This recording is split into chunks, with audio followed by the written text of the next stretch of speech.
I am Edwina Whitfield, 62 years old, and for most of my life I have carried the quiet weight of being a single mother.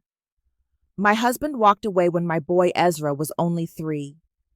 I can still see him standing by the window that night, holding his little toy truck, too young to understand why his father was not coming back. From that day on, it was just the two of us, and I promised myself that no matter how hard it got, I would keep us going. The years were not easy. I worked mornings at the diner, pouring coffee and smiling even when my feet ached. In the afternoons, I scrubbed hotel bathrooms with the sharp smell of bleach stinging my nose. At night, I found a quiet corner at the library shelving books until the clock pushed past 10. My hands were always tired, but they were steady when I buttoned Ezra's coat for school or packed his lunch in a brown paper bag. We lived simply. Our meals were small, often reheated leftovers, but we shared them with laughter. Ezra grew up in second-hand clothes, yet he walked tall because I wanted him to believe he deserved the world. I tried to fill both roles, mother and father, even when I cried into my pillow after he went to bed. I told myself every scar, every callus was worth it, if he could one day stand stronger than I ever did. Now, decades later, I stood before the mirror in my small apartment, smoothing the fabric of a pale blue dress my best friend had given me. It was not silk, not designer, but it was clean and pressed, and I wanted to look my best for my son. I adjusted the simple necklace at my throat and caught sight of my reflection. The face looking back carried wrinkles carved by years of sacrifice, but also the quiet pride of a mother who had made it this far. That night, we would step into a grand Manhattan ballroom, a world of crystal chandeliers and polished marble floors far beyond anything I had known. My chest swelled with pride knowing Ezra had built a life that opened doors like this. Yet beneath the pride, a whisper of doubt tugged at me. I wondered if I would look out of place among those glittering gowns and perfect smiles. Still, I lifted my chin because no matter what waited inside that ballroom, I was Ezra's mother, and nothing could take that away. The ballroom glowed with chandeliers that cast golden light over polished marble floors. A string orchestra played softly in the corner, and waiters in black jackets glided between tables carrying glasses of champagne. Women in gowns shimmered as they laughed under the chandeliers, while men in tailored suits adjusted their cufflinks. I walked carefully, clutching my small purse, feeling the weight of every eye that slid past me. The Harrington family stood out like royalty Charlotte, in her lace gown, her parents smiling with the kind of ease that came from never worrying about bills or rent. I found the long table marked for family and searched for my name. The card gleamed with gold lettering, elegant and formal. At first, my chest swelled with pride when I read Edwina Whitfield, mother of the groom, but then my eyes fell to the line scribbled beneath in looping script. Low educated fake mom. My breath caught in my throat. My fingers trembled as I touched the edge of the card as if wiping at it could erase the words. A ripple of laughter drifted across the table. I glanced up and saw Victoria Harrington pressing her manicured hand to her lips, her husband leaning back with a smirk. Charlotte leaned toward a cousin and whispered something that made both of them laugh, their eyes cutting toward me like blades. My cheeks burned hot. I wanted to sink into the floor to disappear before anyone else noticed. The orchestra's music seemed to fade into the background, replaced by the pounding of my heart. I turned the card face down, but the damage was already done. My hands shook as I pushed my chair back, ready to leave with what little dignity I had left. Then I felt a steady hand on mine. Ezra stood beside me, his jaw tight, his eyes fierce.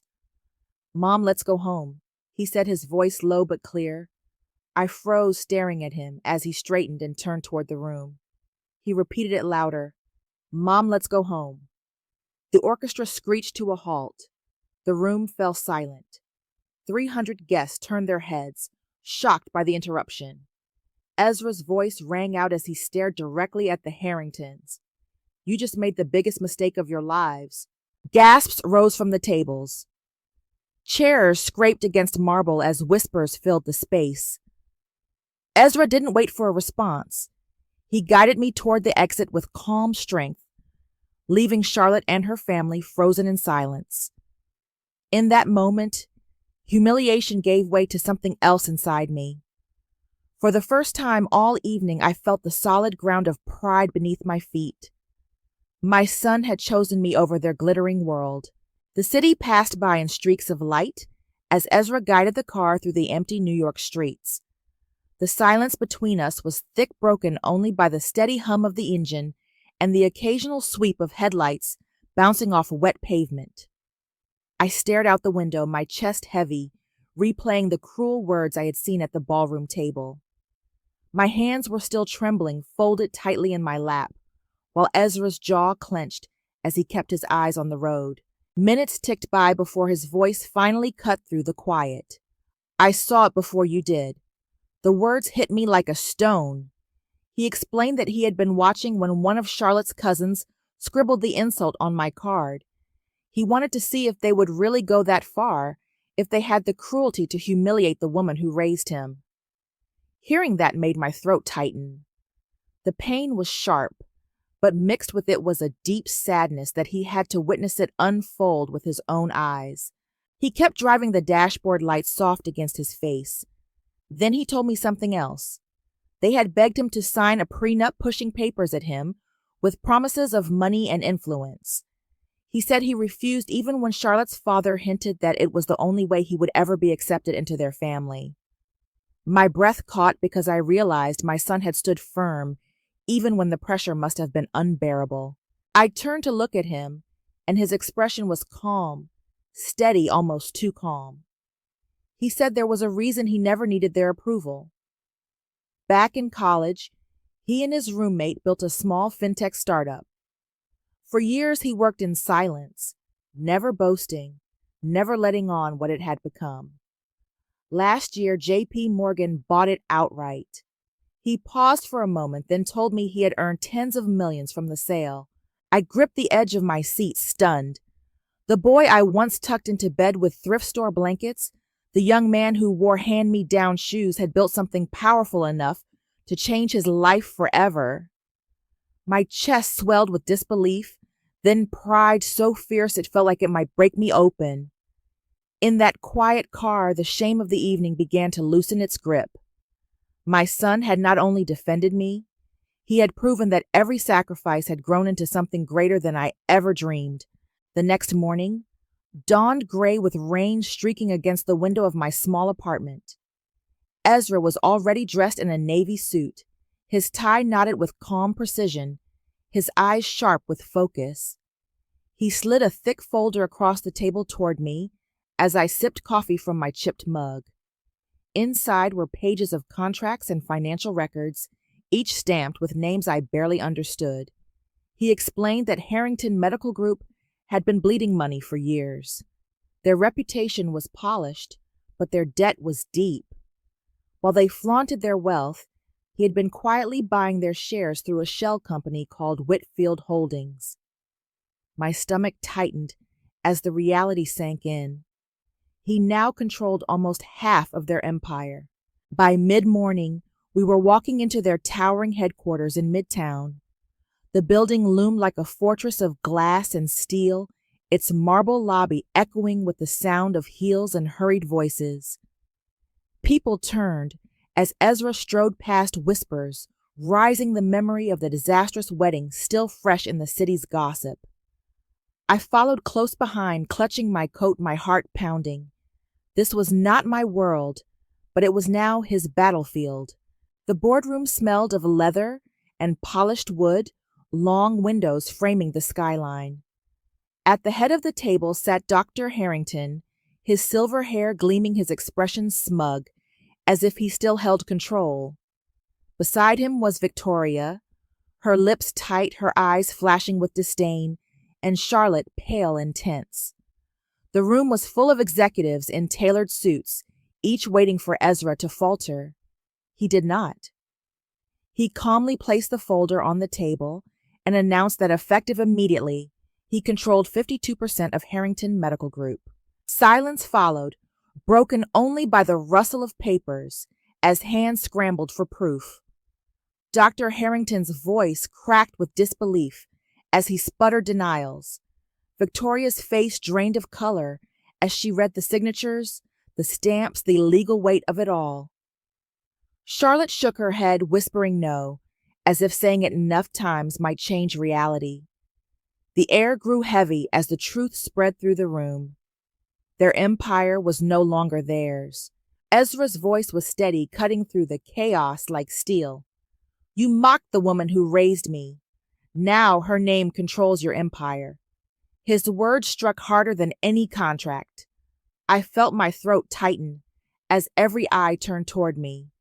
For decades, I had scrubbed floors and counted coins, and now my name stood over the family that had called me a fake. Security entered quietly at Ezra's command. Executives stood back as Dr. Harrington protested, shouting that this was his life's work, his legacy. But Ezra did not waver.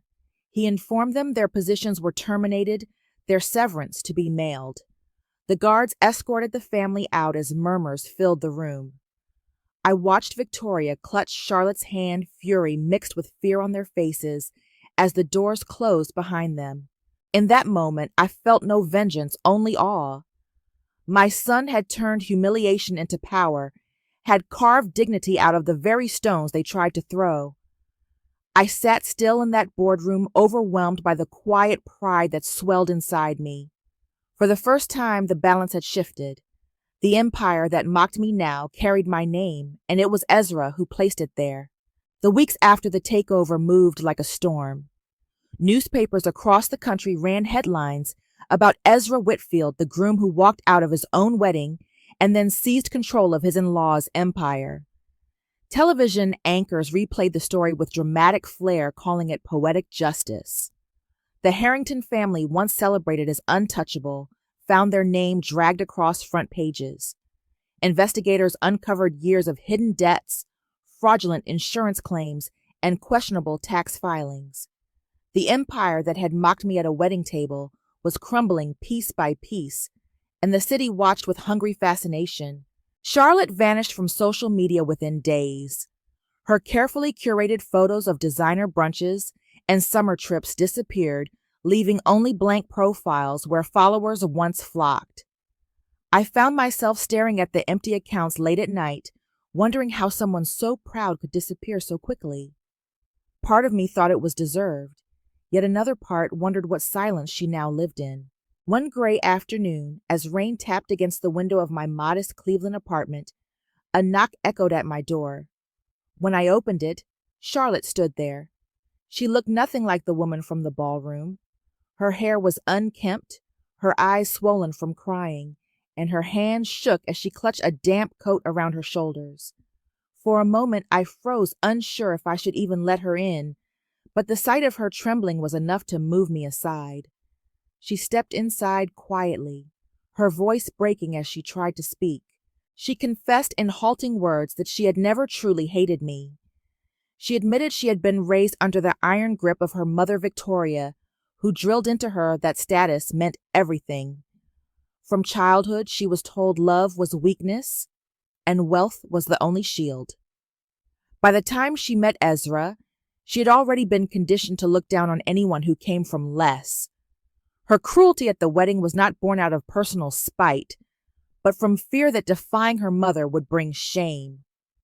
Listening to her, I felt a strange mixture of anger and sorrow. For the first time, I saw not just a villain, but a woman wounded by her own family. I did not forgive her that moment, but I understood her in a way I had not before. I realized that even those who hurt us carry scars that shape their choices. Charlotte's tears fell onto my worn carpet as she whispered apologies that sounded fragile, as if she was learning how to say them for the first time in her life. I thought about the young woman she might have been, if not for Victoria's shadow pressing down on her. When Ezra came by later that evening, his face hardened at the sight of Charlotte. He listened with folded arms as she repeated her confession, but his resolve never wavered.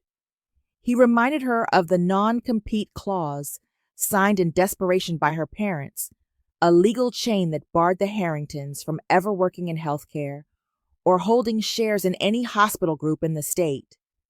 His voice was calm, almost cold, as he told her the consequences would stand. Justice, he said, was not about anger, but about boundaries.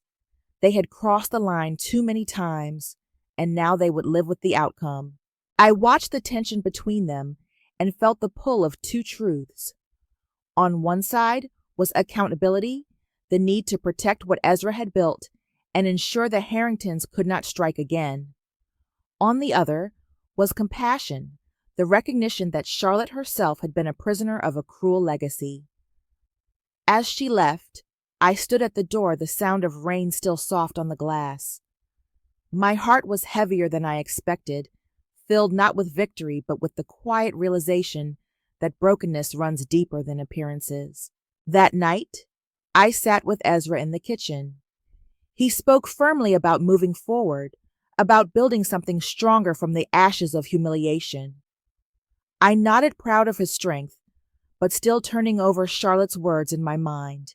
Justice had been served, yet I knew the story carried more than one kind of truth. I carried that awareness with me as I washed the dishes, the weight of both triumph and empathy resting side by side in my chest. 6 months later, I stood in a ballroom again, but this time the air felt different. The chandeliers glowed above rows of tables filled with city officials, business leaders, and young students clutching scholarship envelopes. At the front of the room stood a banner with bold letters announcing the launch of the Whitfield Family Foundation for single mothers and education. I sat near the stage, my heart thudding, as Ezra walked to the podium in a tailored suit, his voice carrying steady over the crowd. He began by speaking about the mission of the foundation, the dream of giving children from working families the opportunities he once fought for. Then he paused, his eyes finding mine in the audience. He said there had been a time when his mother was mocked at his own wedding, called a fake mom, but she was the reason he stood on that stage. The words sank into me like sunlight after years of cold. For so long I had carried quiet doubts about whether my sacrifices had been enough, and now my son was naming me as his strength. The crowd rose in applause, a wave of sound that filled the ballroom. People clapped until their hands turned red, and I felt tears blur the lights overhead. In that moment, the years of long shifts, tired hands, and lonely nights melted into something whole. My name, once written as an insult on a card, was now etched into a legacy meant to lift others. I felt healed not just for myself, but for every mother who had ever been underestimated. After the gala ended, I stepped out onto the balcony to catch my breath. The night air was cool, carrying the hum of traffic from the city below and the glow of the Hudson River stretching out in the distance. I thought I would be alone, but a soft voice called my name. I turned and saw Charlotte standing there, her posture different, her eyes no longer sharp with pride but softened with humility. She explained that her life had changed. She now lived quietly, married to a teacher, raising 2 young children in a modest home. With her hands clasped together, she told me her daughter had received a scholarship from the Whitfield Foundation to attend a music camp the past summer. Her words carried no bitterness, only gratitude. She thanked me not just for the scholarship, but for the chance to give her child a different beginning than the one she had known. I felt the weight of her sincerity and knew what I needed to say. I told her children should never have to pay for their parents' mistakes and that every child deserved the chance to shine. Her eyes filled with tears, and she nodded before turning to leave. We did not embrace, but the air between us felt lighter, free of the anger that once stood there. Later, I walked with Ezra along the Hudson, the lights of the city shimmering like scattered stars. I thought of everything we had endured and whispered to myself that true worth is built through love, sacrifice, and the courage to let go.